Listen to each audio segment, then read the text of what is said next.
विश्व की पुकार है, ये भागवत का सार है कि युद्ध ही तो वीर का प्रमाण है। कौरवों की भीड़ हो या पांडवों का नीड़ हो, जो लड़ सका है वो ही तो महान है।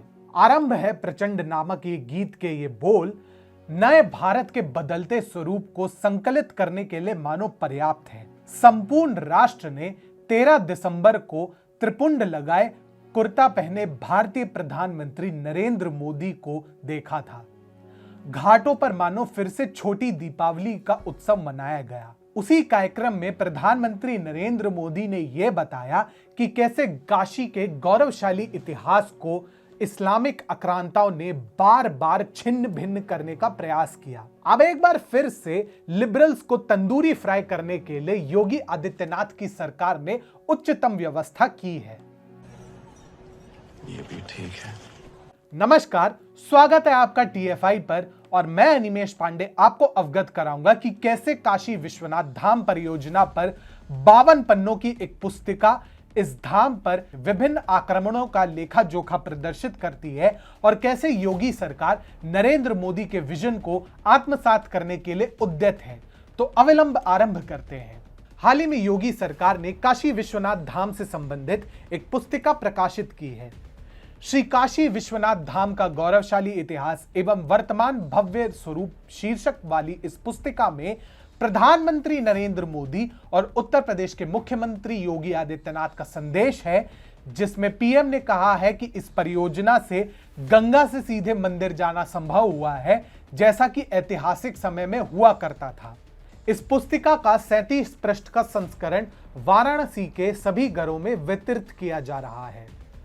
पुस्तिका को काशी के महत्व, काशी विश्वनाथ ज्योतिर्लिंग का इतिहास, पीएम मोदी के नेतृत्व में काशी का विकास, काशी विश्वनाथ धाम का नया स्वरूप, काशी विश्वनाथ धाम का महत्व एवं अन्य मंदिरों के बारे में 6 अध्यायों में बांटा गया है। उदाहरण के लिए पहले बात करते हैं मुस्लिम आक्रांताओं के विस्तृत इतिहास के बारे में। 13 दिसंबर को काशी विश्वनाथ धाम में अपने भाषण में प्रधानमंत्री नरेंद्र मोदी ने यह बताने का प्रयास किया था कि कैसे आक्रमणकारियों ने काशी को नष्ट करने का प्रयास किया था।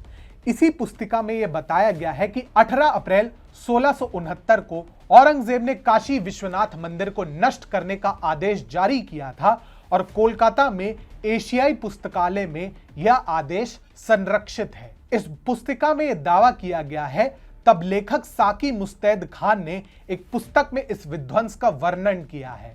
औरंगजेब ने आदेश दिया था कि मंदिर को न केवल तोड़ा जाए बल्कि यह सुनिश्चित किया जाए कि मंदिर फिर कभी ना बन पाए। औरंगजेब के आदेश पर ज्ञानवापी मस्जिद बनाने के लिए मंदिर के गर्भगृह को भी तोड़ा गया था। औरंगजेब को 2 सितंबर 1669 को मंदिर के विनाश की संपूर्ण सूचना दी गई थी। इसी पुस्तिका में इस बात का उल्लेख भी किया गया है कि इससे पहले 1194 में मोहम्मद घोरी ने अपने विश्वास पात्र सैयद जमालुद्दीन के जरिए इस मंदिर का सबसे प्रथम विध्वंस करवाया था। इसके बाद सनातन समाज ने इस मंदिर का पुनर्निर्माण करवाया। मंदिर को एक बार फिर 1447 में जौनपुर के सुल्तान महमूद शाह द्वारा ध्वस्त कराया गया, जिसे 1585 में राजा टोडरमल की मदद से बनवाया गया, जो कि आश्चर्यजनक रूप से शहंशाह अकबर के शासन में मंत्री हुआ करते थे।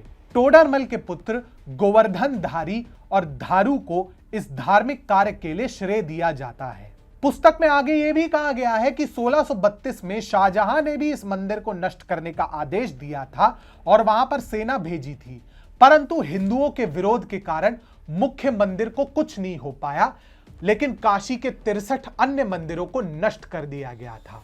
1669 में औरंगजेब के मंदिर के विनाश के पश्चात मराठा सेनापति दत्ताजी राव शिंदे और मल्हारराव होलकर ने 1752 और 1780 के बीच और 1770 में महादजी शिंदे ने भी सम्राट शाह आलम से मंदिर के नुकसान के लागत को वसूलने का आदेश जारी किया था। इसी पुस्तिका में वर्णन किया गया है, लेकिन तब तक काशी ईस्ट इंडिया कंपनी के नियंत्रण में आ चुका था और मंदिर के पुनर्विकास के प्रयास में रुकावट आ गई थी।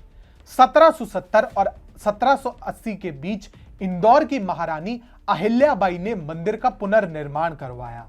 महाराजा रणजीत सिंह ने मंदिर के गुंबद को सोने की चादर से ढक दिया। ग्वालियर की महारानी बैजबाई ने परिसर के मंडप को बनवाया और नेपाल के महाराजा ने तो नंदी जी की एक बड़ी प्रतिमा भी स्थापित करवाई। पुस्तक में दावा किया गया है कि 1810 में वाराणसी के जिला मजिस्ट्रेट एम वॉटसन ने वाइस प्रेसिडेंट इन काउंसिल को लिखा कि काशी विश्वनाथ मंदिर के लिए ज्ञानवापी परिसर हिंदुओं को सौंप दिया जाना चाहिए, परंतु ऐसा हो ना सका। मतलब एक तरीके से पूरे इतिहास को बदल देने वाले वास्तविक तथ्यों के साथ योगी आदित्यनाथ ने वामपंथियों को तितर बितर करने की पूरी व्यवस्था कर दी है। अब वामपंथियों के नक्शे कदम पर इतिहास को नहीं लिखा जाएगा, अब किसी का तुष्टीकरण नहीं होगा, अब वास्तविक इतिहास को दोहराया जाएगा, अब वास्तविक नायकों का गुणगान होगा। और अब ये राष्ट्र का धर्म भी है और राष्ट्र के निवासियों का कर्म भी है कि राष्ट्र अपने असली इतिहास को जाने और अपने वास्तविक नायकों को पहचाने और उनका सम्मान भी करे।